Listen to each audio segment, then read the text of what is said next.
you. Here is the Education Secretary who was sitting in this very chair on breakfast about 20 minutes ago.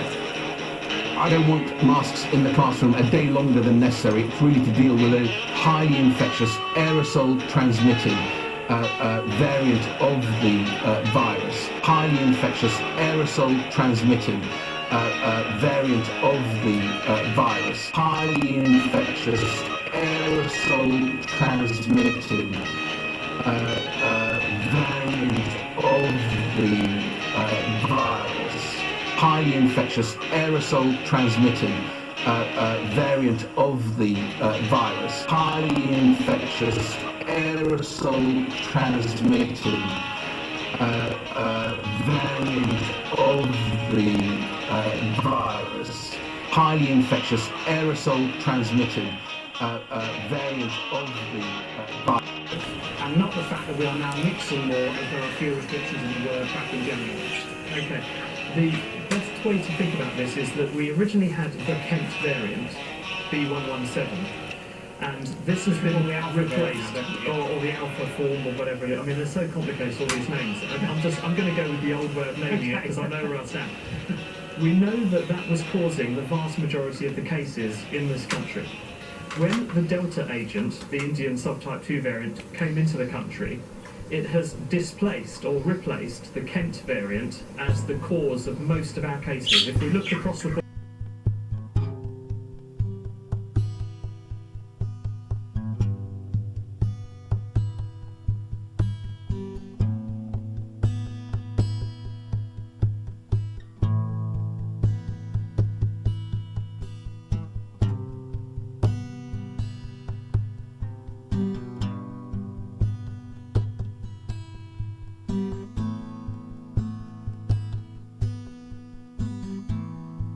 Thank you. The quality of face masks worn by healthcare workers in hospitals could dramatically reduce their chances of catching coronavirus at work.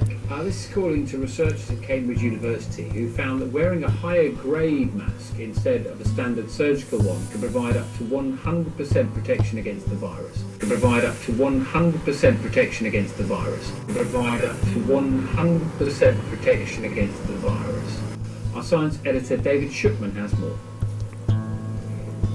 For the vast majority of hospital staff across the UK, a key part of the defence against coronavirus is surgical masks like these. You see them everywhere. But the new study has questioned whether they offer enough protection when caring for patients with COVID. The study has questioned whether they offer enough protection when caring.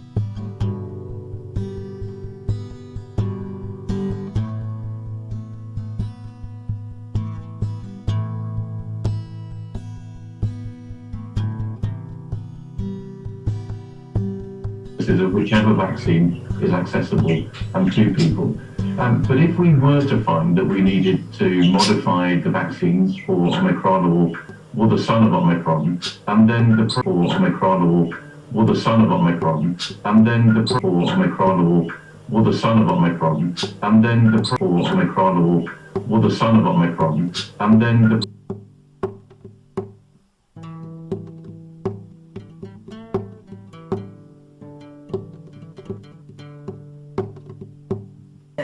into effect next week. You take a test in the 72-hour period before you travel. So you take the test, and then are you under obligation to isolate whilst waiting for the result of that test before taking that flight to England? Right, so in fact it will end up being UK-wide, and you're absolutely right, you take the test, but you're not under an obligation to isolate. So a lot of the time people would, if they weren't in a lockdown period of time, be going about their business wherever they were abroad. And then what would happen is they would fly with the knowledge that they had a test, but as you say, there wouldn't have been an isolation period involved.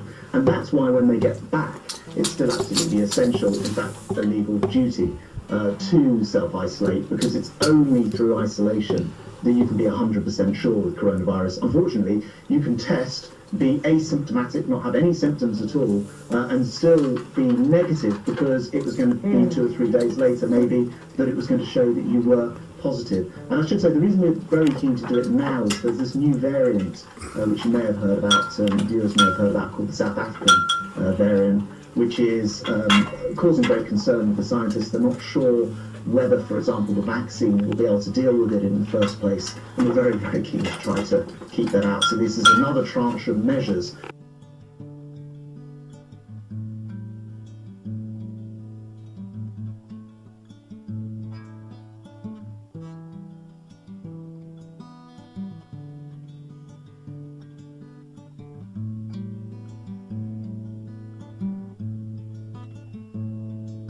Which up until current epidemic was outlawed in Public Health Act, that even in health crises these things weren't going to be allowed, and now the government's changed its mind and said that we think it's there. But the government reports from the House of Commons, the select committees, from the House of Lords, that they say the scientific evidence isn't strong enough. Well, are you arguing this purely from, if you like, a civil rights point of view, or are you also suggesting, as I think you might have done in that exchange with David, that you don't trust the vaccine all the way? You don't think it's been researched fully enough? Am I right to summarise it that way? Sorry, I lost a little bit. You were saying, am I arguing purely from a civil rights point of view? Well, okay, I'll repeat the question. Are you arguing this, as I say, from a human rights, civil rights point of view, personal freedom, or do you also have your suspicions that the vaccine isn't 100% trustworthy?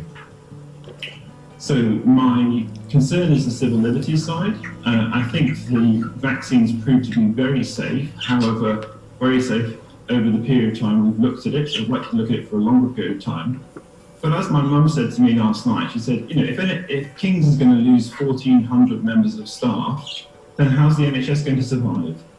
And you've got to look at the practicality. Okay. So James, what I don't understand is you're prepared to lose your job and put your department under pressure as a result of you losing a job, because I don't know, you know, how easy it can be to get an anaesthetist with your sort of training and qualifications in there, despite the fact you believe the vaccine is safe and effective. I'm not sure I understand it. Anyway, let's talk to Dr. Hillary about it, because Dr. James says he doesn't want to be a poster boy for the anti-vax movement. I can't see how he avoids that, frankly.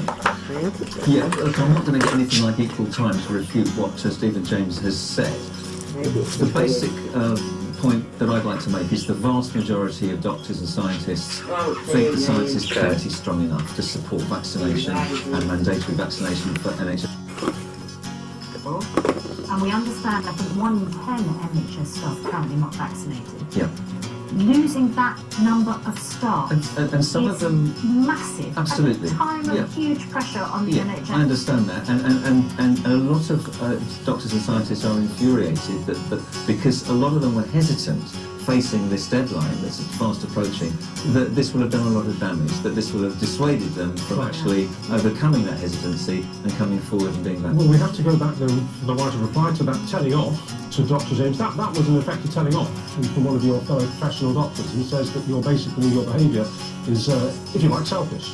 What you're doing is for your own interests and good, and to support your political views in terms of human rights and civil rights, but you're putting patients at risk. You've actually put patients at risk. 10% of the NHS staff are essentially in the same position as me. I'm not a fringe person. I'm having an expression of my voice, a voice which hasn't been heard. I've got thousands and thousands of positive comments from people. Hundreds of doctors and nurses have contacted me saying, thank you, let's open this debate up. The debate has not been held.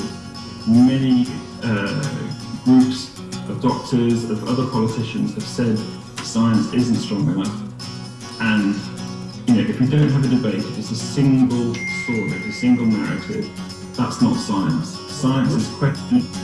Absolutely, and your voice has been heard. It's been heard here, and that's our job. Thank you very much. Thank you very much for coming on. Thank you for putting the other point of view. Right, back to the big story of this day. With just over 4 hours to go to Prime Minister's questions. There are growing calls. NHS staff in the North West are being urged to be vaccinated against COVID-19. The government is beginning a 6-week consultation on whether it should be compulsory for all frontline NHS workers to be vaccinated. Under the plans, flu jabs would also be compulsory for those in contact with patients and people receiving care. Care home staff have been the difference. and of next week, the COVID jabs. Protection. It did fully work against the UK variant though.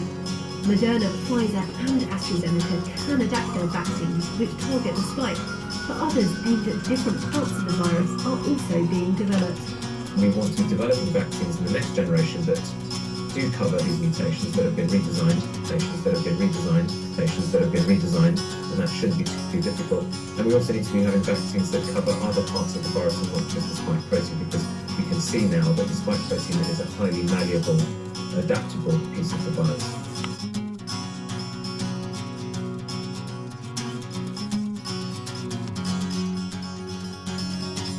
In Wales and Northern Ireland, 66 expected mothers ended up in intensive care last month, the highest number since the pandemic began. Larissa Cowell caught COVID after just one jab and is now keen to get the second. Larissa Cowell caught COVID after just one jab and is now keen to get the second.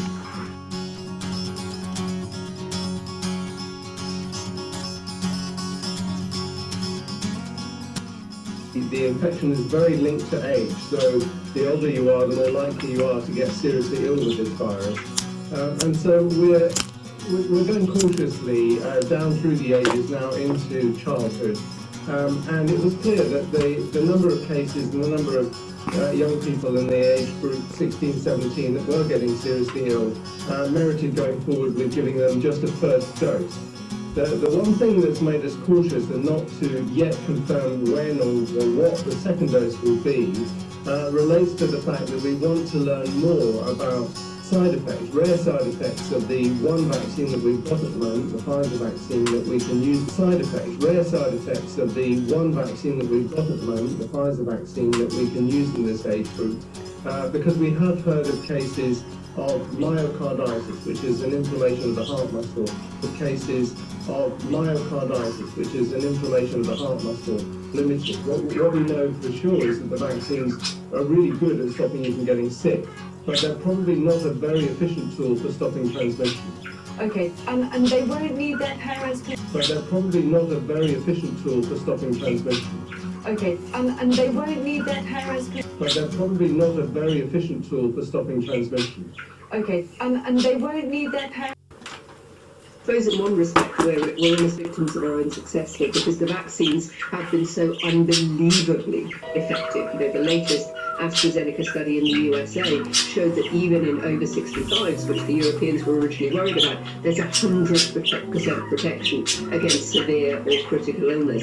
And I think people therefore think, well, once I've had both, it's indeed in some cases a day after I've had one, they feel that they can change their behaviour. What we are saying is very much, please don't do that. We're at a very crucial point at the moment, because if a lot of people who are vaccinated mix with a lot of people who are not vaccinated, and the virus is circulating in that area, that is a time there's a real risk of what's called a vaccine escape variant. That is a time there's a real risk of what's called a vaccine escape variant. That is a time there's a real risk of what's called a vaccine escape variant. And therefore, from my perspective, I think I'm trying to remind my patients that actually it might not be safe to go abroad, because there's so much virus abroad. We're seeing such high levels in this third wave across in Europe and indeed in some other areas.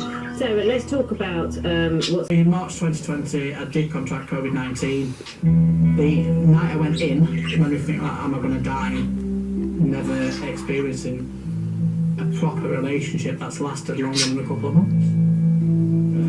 It was hard. It was really, really hard. But I'm one of these that I need to fight this, and that's what I did.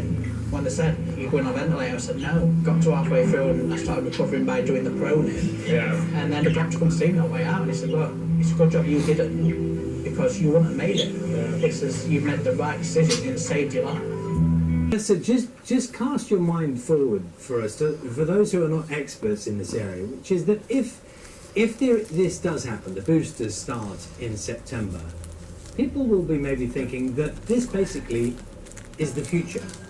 If you're doing it after 6 months, 8 months, 10 months after that you've had your 2 jabs, basically that will be the beginning of a new way of living, in the same way that you have a flu vaccine, which is that every year after a certain period of time you'll be getting a booster vaccine in relation to COVID. Is that a realistic assumption of where we're going?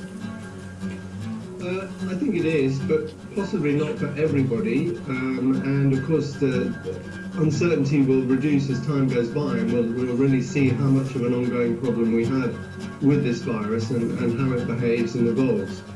But I think it's highly likely that we'll go on seeing people getting infection with this virus in the future, and the need to immunise people, particularly people who are vulnerable to getting seriously ill with it, yes. Can I just ask you finally, on a practical note, the very visual picture is someone having a flu vaccine here, a COVID vaccine here, and these could be vulnerable people. What do we know about people's ability to withstand 2 vaccinations at any one time? Well, actually, giving several vaccines at once is very common, but mostly in children. Those people getting vaccines, adults getting vaccines for travel, will be familiar also with getting several shots on the same day and the same time. We've been leading a study, my colleague Rebecca Lazarus has been leading a study in Bristol looking at exactly this, looking at the COVID vaccines being given.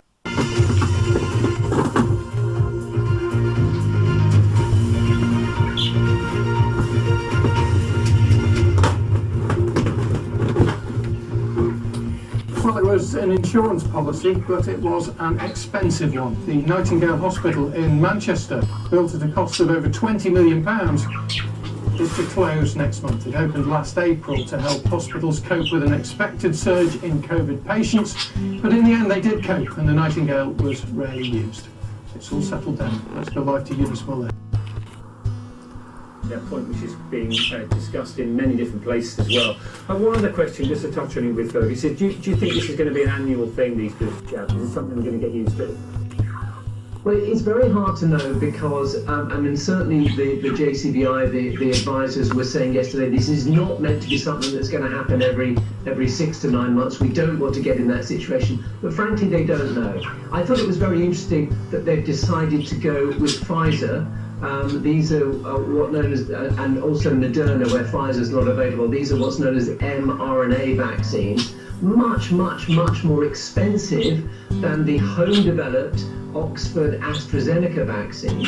Now, there was no specific reason they gave for that, but they said for simplicity they do that.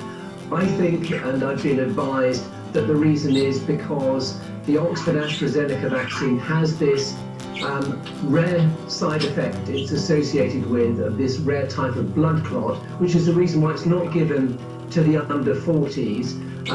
Rare side effect it's associated with, this rare type of blood clot, which is the reason why it's not given to the under 40s. Rare side effect it's associated with, this rare type of blood clot, which is the reason why it's not given to the under 40s. And it means probably that the Oxford AstraZeneca vaccine, which has been the mainstay of the vaccination programme in the UK, now probably doesn't have much of a future here in the UK at all, although it has an enormous role to play globally. More than 1.2 billion doses have been rolled out. And if you've had the AstraZeneca vaccine, the jury is still out on whether or not it may give longer lasting protection than the Pfizer and Moderna. We don't know yet, but whatever jab you've had so far, whether it's Moderna, Pfizer or AstraZeneca, you still have strong protection against severe illness. The family of a man who died after a COVID jab have been praised by a coroner for continuing to support vaccination. An inquest heard Neil Astles from Newton the Willow developed a blood clot and died days after his first dose of the Oxford AstraZeneca vaccine. It's 7:33. So, how the government plans to manage the coronavirus pandemic this winter will be set out later on today. It's also expected the UK-wide booster jabs for the over 50s will be announced. Meanwhile, we've been talking about this morning, all 12 to 15-year-olds in England will be offered 1 dose of the vaccine from next week. Thank you for all your questions on this. Let's speak to the Vaccines Minister, Nadine Zahawi, who joined us live on the programme. Appreciate your time this morning. Lots of parents getting in touch, lots of teachers, a few students as well. Can you first of all run us through the science behind this decision around 12 to 15-year-olds in England? Yeah, absolutely. Good morning, so you'll recall that Joint Committee on Vaccination and Immunisation, who look at the clinical, and they are qualified to look at the clinical impact on the came down and decided that it is marginally more beneficial to be vaccinated against that. It is marginally more beneficial to be vaccinated against that. It is marginally more beneficial to be vaccinated against COVID for healthy 12-year-olds. They've already given us advice on 12-year-olds who are more vulnerable to the virus, which we had already begun protecting and vaccinating. But for healthy 12-year-olds, it is marginally more beneficial, but not enough for them to recommend a universal. It's marginally more beneficial, but not enough for them to recommend a universal.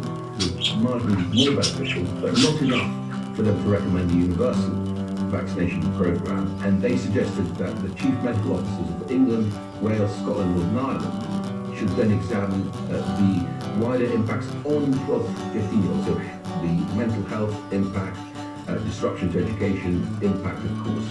The chief medical officers did that with the JCVI in the room, plus the Royal Colleges, for example, the Royal College of Paediatrics, the Royal College of GPs. So they have yesterday recommended that because of the additional impact on healthy 12-year-olds, mental health and other, that we should offer one dose of the Pfizer-BioNTech vaccine, which has already been approved by the regulator, the MHRA, as safe for 12-year-olds. So parental consent required, and then the vaccination will take place. There should be no stigma attached to this whatsoever, and I'm proud of that. Okay, can I ask you about some of the practicalities around it? Lots of questions about this. Who decides? Children, parents, where are teachers involved in all this? Are there forms to fill out? Are there permission slips to sign? Now, what will happen is that clinicians will share information with parents, with children, leaflets, online as well. Then there'll be a consent form sent from the school in the usual way that schools do it. Some schools do it in hard copy. They'll put a letter for parents to sign. Some do it electronically, so they'll email parents to share information and gain their consent. So parental consent is required, and then the vaccination program. Doesn't that put a big burden on teachers, though, Mr. Zahawi? That's some of the concerns we're getting from teachers this morning. They're going to get caught in the middle in all this. No, so that's exactly what the NHS and the school-age immunisation system will effectively take care of. So it's the clinician that will be doing this work. If there is, for example, a difference of opinion between a parent who doesn't want their child vaccinated and a 15-year-old, 12-year-old, 15-year-old saying, I want to be vaccinated, then the first thing the clinician will do, not the teacher, the clinician, will bring the parent and the child together to try and reach consensus. If they can't, then the system that we've had in this country for decades is called the Gillett competence. So the 12-year-old will then be judged if they are competent to make a decision. Then they'll be able to make a decision if it differs from what their parents. That's a very rare case. But parental consent and the school-age immunisation system is really well versed in delivering this. But this is not a new system we're setting up. This is not something that hasn't been tried and tested.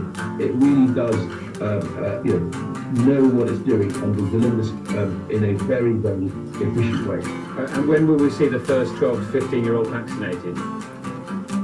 So the NHS have been making plans that we'll be able to hopefully see the first vaccinations take place after consent, because you need obviously the information and the letters to go out and receive that consent by the 22nd of this month.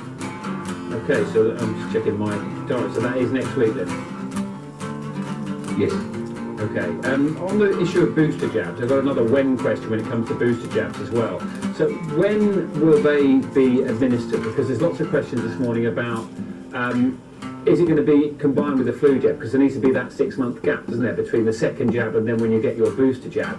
How is that going to be worked out? Lots of, again, practical questions about how this will actually work.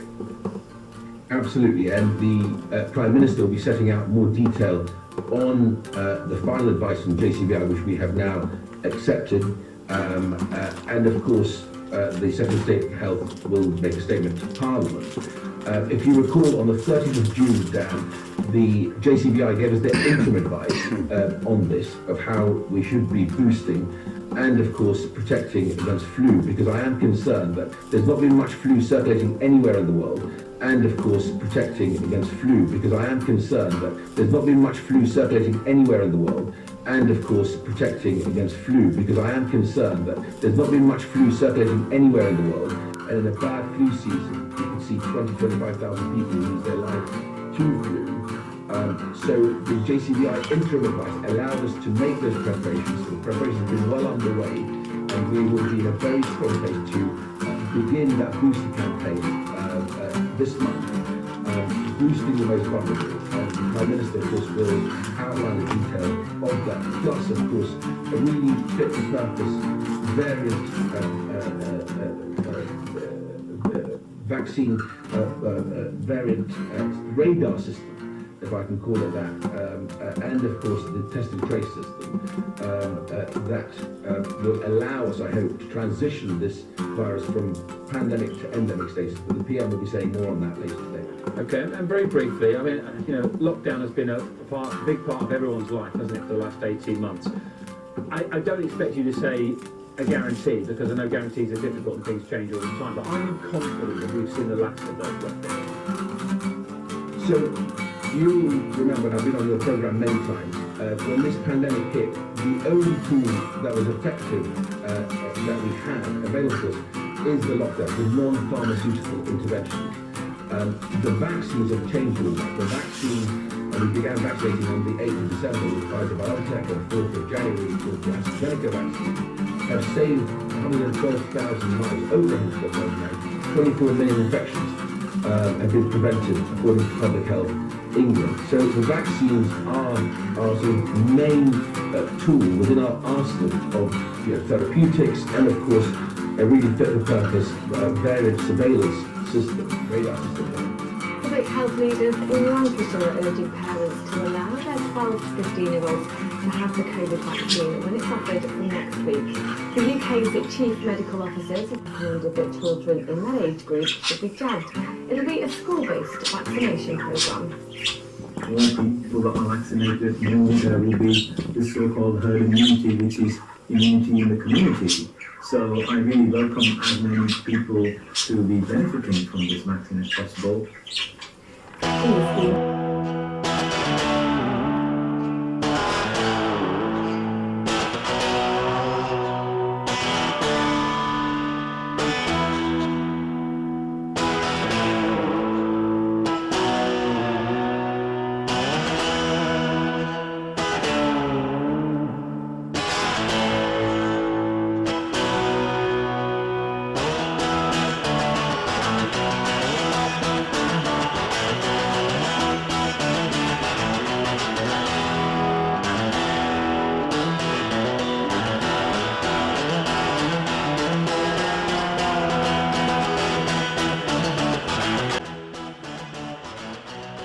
Within 28 days of a positive test, though some may have died for reasons other than COVID. On average, in the past week, and within 28 days of a positive test, though some may have died for reasons other than COVID.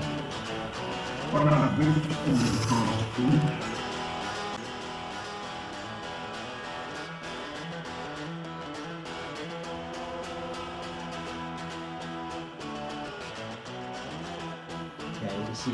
yesterday, but for what people getting it? Now, most people have had 2 jabs and then they get the booster. But those with a weakened immune system are advised to have 4 jabs. And health charities say some people are working hard to get their 4th shot and they need more support. Our health correspondent, Emily Foster, has a story. How much?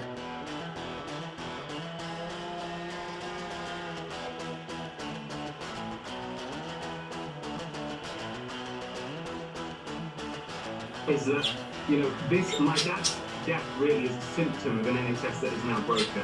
Is that, this, my dad's death really is a symptom of an NHS that is now broken. And we've got to look at the wider... Exactly, this would be my follow-up question to this.